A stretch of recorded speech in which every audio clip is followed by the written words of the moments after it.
Assalamualaikum warahmatullahi wabarakatuh. Perkenalkan, nama saya Aprili Handayani Widya Putri Tambora. Sekarang saya akan menjelaskan struktur anatomi dan fungsi akar.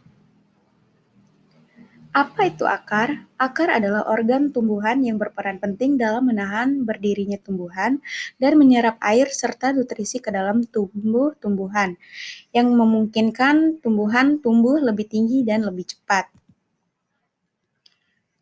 Selanjutnya, fungsi akar. Ada beberapa fungsi akar pada tumbuhan, yakni 1. Menyokong dan memperkuat tumbuhan untuk berdiri. 2. Menyerap air dan berbagai macam garam mineral dari dalam tanah. Yang ketiga, mengangkut air dan berbagai zat-zat makanan yang sudah diserap ke dalam tumbuh-tumbuhan. Yang terakhir, pada beberapa jenis tumbuhan, akar dapat berfungsi sebagai alat respirasi, seperti pada tumbuhan bakau. Selanjutnya adalah jaringan penyusun organ akar. Mari kita simak bersama-sama. Yang pertama epidermis, kedua korteks, ketiga endodermis, keempat perisikal, kelima inti, keenam floem, ketujuh xilem, dan yang terakhir rambut akar. Selanjutnya ada perbedaan struktur organ akar. Yang pertama, struktur organ akar monokotil. Yang pertama serabut, kedua batas antara ujung akar dan kalipra jelas. Yang ketiga, perisikal dari beberapa lapis sel berdinding tebal. Yang keempat, letak berkas pengangkut antara xilem dan floem pada akar tua tetap berselang-seling.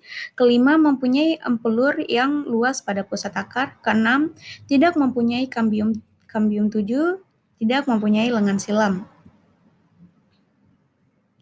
Selanjutnya, struktur organ akar pada dikotil. Yang pertama, akar tunggang.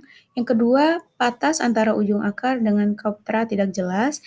Yang ketiga, perisikal terdiri dan satu lapis sel berdinding tebal. 4, letak berkat pengangkut pada akar sekunder bersifat kolateral. Silam di dalam floem di luar. Kelima, mempunyai empelur sempit atau tidak mempunyai emputur pada pusat akar. Yang keenam, kambium tampak sebagai marutam sekunder. Yang ketujuh, jumlah lengan silam antara 2 sampai 6.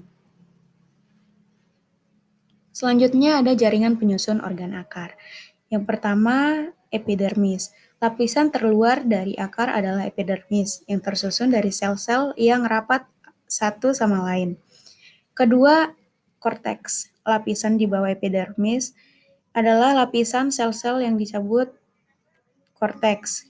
Yang ketiga, endodermis. Di sebelah dajam korteks terdapat selapis sel yang disebut endodermis. Endodermis berperan dalam pengaturan jalannya air dan mineral dari korteks ke silinder pusat. Yang keempat, silinder pusat. Lapisan bagian dalam pada akar adalah silinder pusat yang jaringan pengangkut atas, pembuluh kayu, xilem, dan pembuluh tapit floem. Dan yang terakhir ada keterkaitan antara struktur dan fungsi. Struktur anatomi organ merupakan susunan dari organ-organ yang ada dalam tubuh itu sendiri, sedangkan fungsi organ merupakan kegunaan dan setiap organ tersebut keduanya memiliki keterkaitan satu dan lainnya.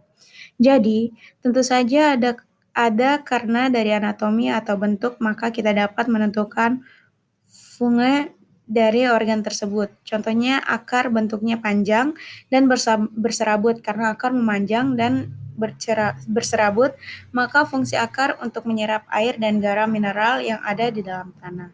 Sekian presentasi dari saya.